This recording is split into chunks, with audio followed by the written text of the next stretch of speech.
K7 dalam berita.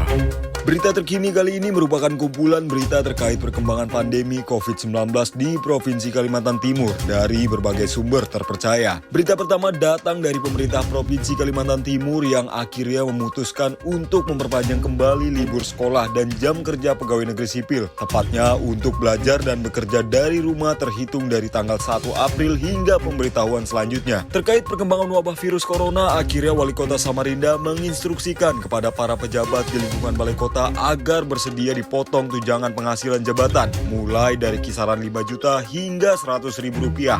Sementara dari Kota Balikpapan sendiri, 3 pasien yang sebelumnya positif terpapar virus corona hari Jumat kemarin akhirnya dinyatakan negatif dan kini ketiga pasien tadi sudah bisa keluar rumah sakit, dilanjutkan observasi ke tempat yang telah disediakan Pemkot Balikpapan. Melihat perkembangan penyebaran COVID-19 tertinggi di Balikpapan, maka akhirnya pemerintah Kota Samarinda untuk sementara membatasi semua akses darat, air, dan udara menuju Kota Samarinda hingga 27 April mendatang.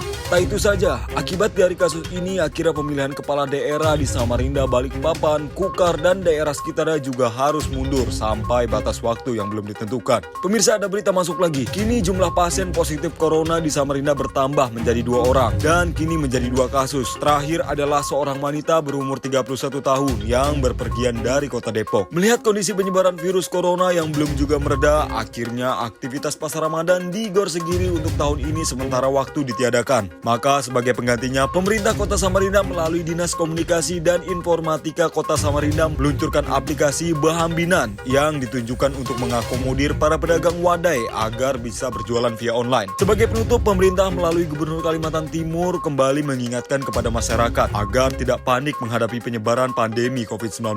Cukup yang panik wali kota dan gubernur saja, walaupun kata dia musuh yang dihadapi sekarang tidak terlihat oleh mata. Demikian berita terkini kali ini, tetap bersama saya Asranun untuk kumpulan berita selama sepekan hanya di K7 dalam berita.